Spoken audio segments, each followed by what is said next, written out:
I'm Sean, and today I'm going to show you 10 things every guitarist should know. And if you stick around to the end of the video, you'll see some bonus tricks. Number 1, picking behind the nut.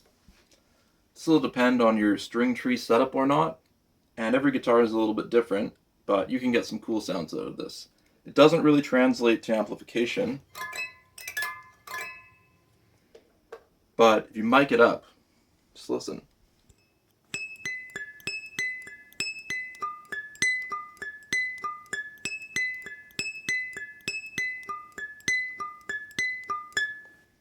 And that to me sounds like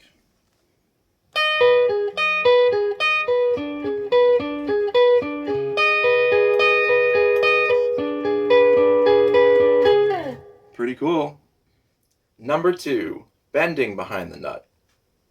This kind of works for people who have a fixed bridge or they're just going whammyless, and you're kind of just, instead of trilling off the 1st fret or playing the 5th fret on the string below, doing a vibrato there. So for example, 5th fret on the D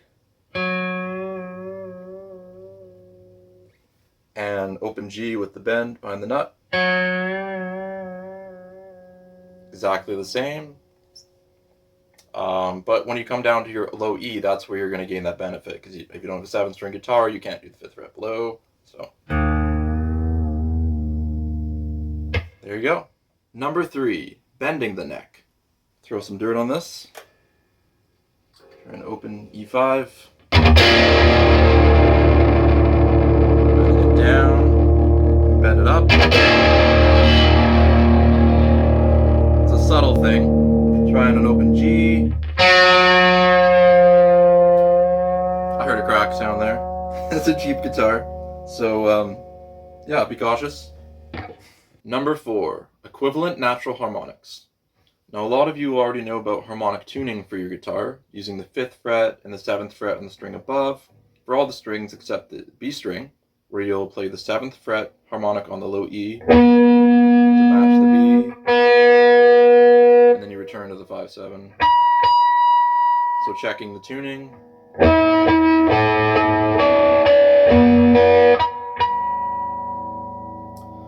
The 12th fret harmonic is an octave above the open string, and an octave above that is actually directly over your neck pickup for a 21 and 22 fret guitar. It's the 24th fret harmonic essentially, and it sounds the same as the 5th fret. The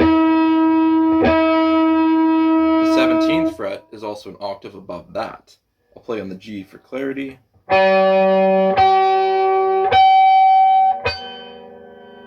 It's very high. The 4th fret, the 9th fret, and the 16th fret all are the same harmonic.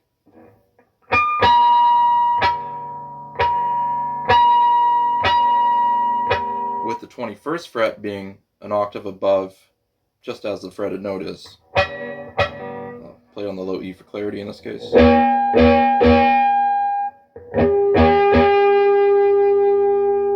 There's more with the 3rd and the 2nd fret, like this is something you do with your whammy bar often. You can hear all the harmonics.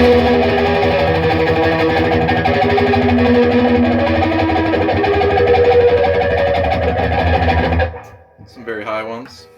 And there's a lot of repetition, so it's good to know your way around the fretboard. Whether you want to sound out a harmonic in a lead you're playing, or you're using it for a dive bomb or whatever, flutter. And so I came up with something cool using some harmonics.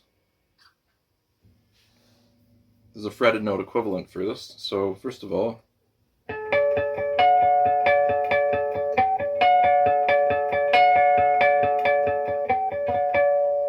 and so playing the frets.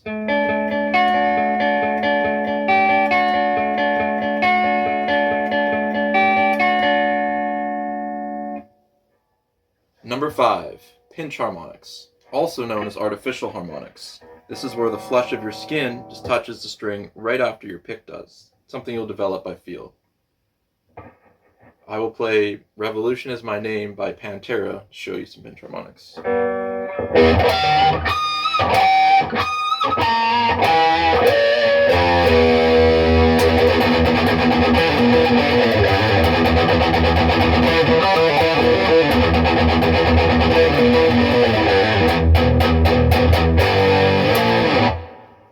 You can do a little more with pinch harmonics. You can play down low, up high. You can also move your right hand, and it'll depend where you're picking the harmonic that comes through. So for the same fretted note, for example, so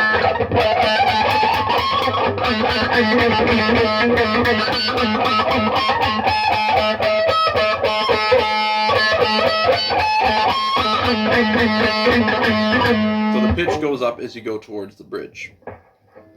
So you can play up high, add it to a lead.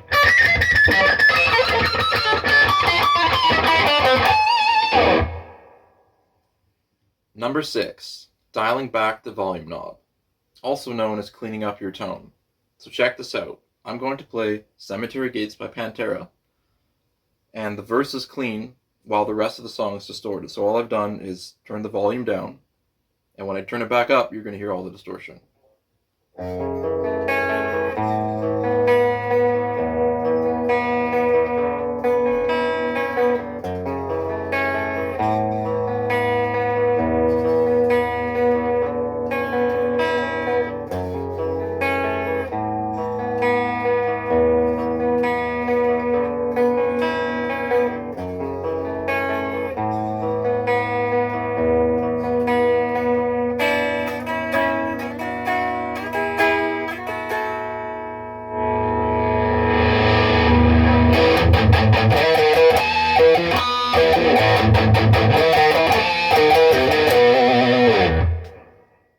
Number 7, volume swells. You can do this if you don't have a volume pedal. I'm just going to be rolling the volume knob up and down with my pinky as I begin and end chords. For the example, I'm going to be playing the intro to I'm the Highway by Audioslave.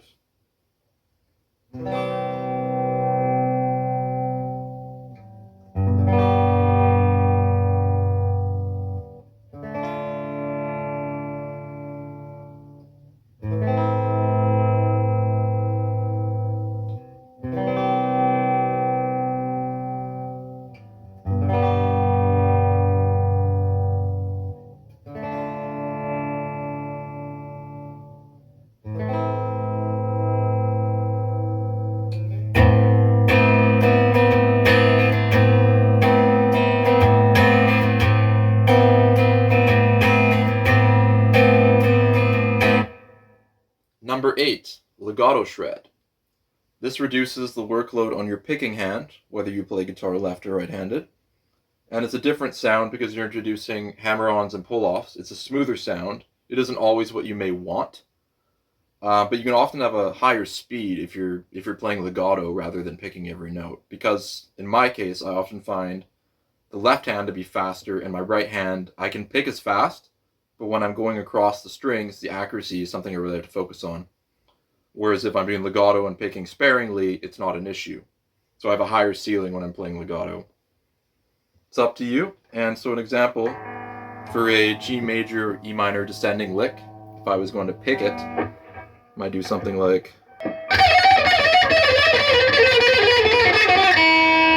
And a legato style, no, complete exact same pattern, because I want the notes to ring out well. And if you try and do too much legato, the volume decreases as the phrase goes on. So I'm gonna go.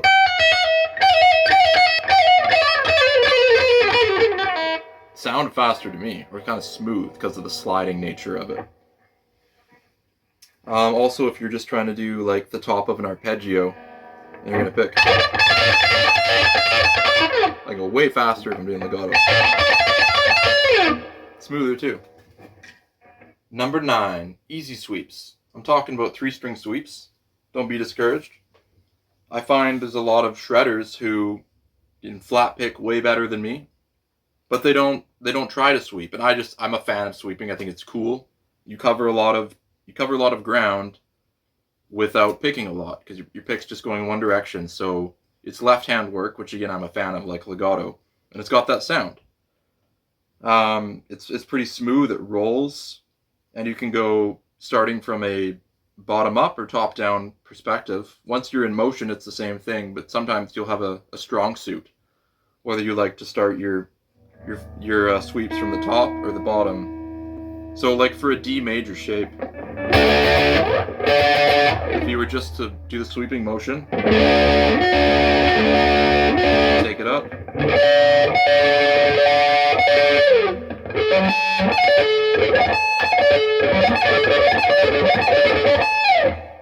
So there's a shape I've come up with here in the D major shape. You can move this anywhere, but where I turn around on the G, just like you would on a 5-string sweep where you have legato to begin and end the sweep. You go.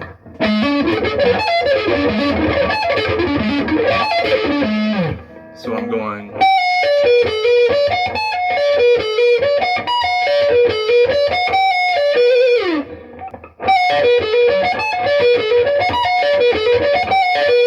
That's the pattern I like to play.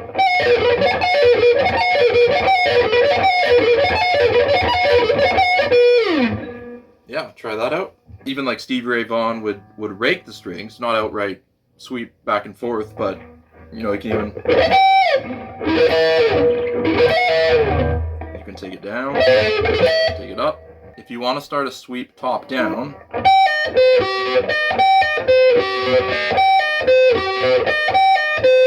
versus bottom up,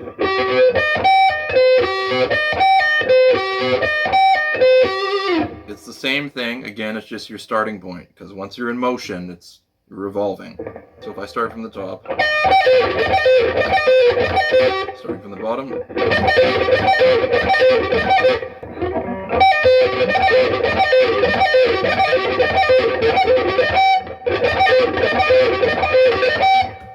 you can move that shape around. You know, you can go through it twice in each spot to give yourself more time, or 4 times, or a single time, which then you're moving quickly. It's just an example. So twice in one spot.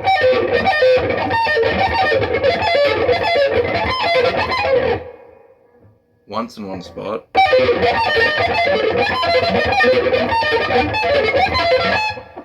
Here's a progression starting with C minor that we could sweep over, for example.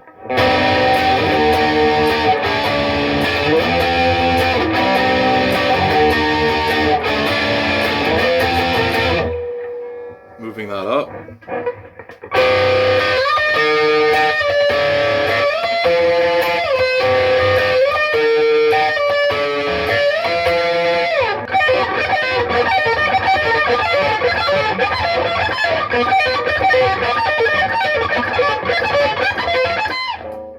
Number 10, feedback.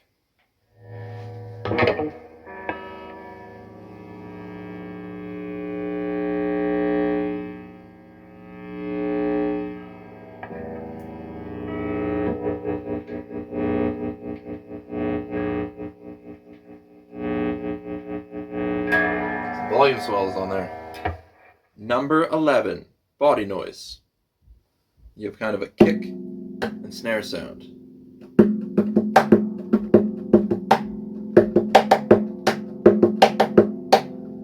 And I discovered today that this works, obviously those strings were ringing out, so with fretted chords. So Alice in Chains' Right Turn.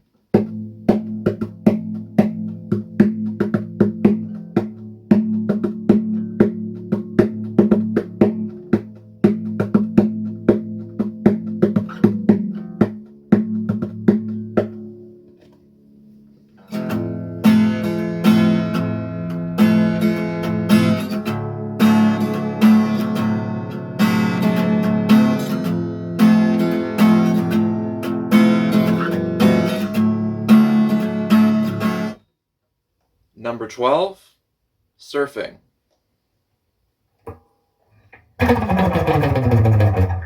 Or not palm muted. It's a classic sound. Number 13, cable buzz.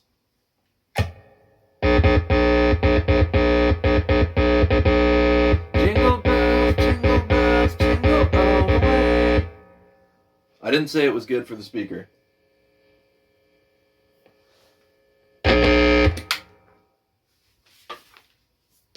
Thank you for watching. I hope you learned a few things. I'll see you in my next video. Have a great day.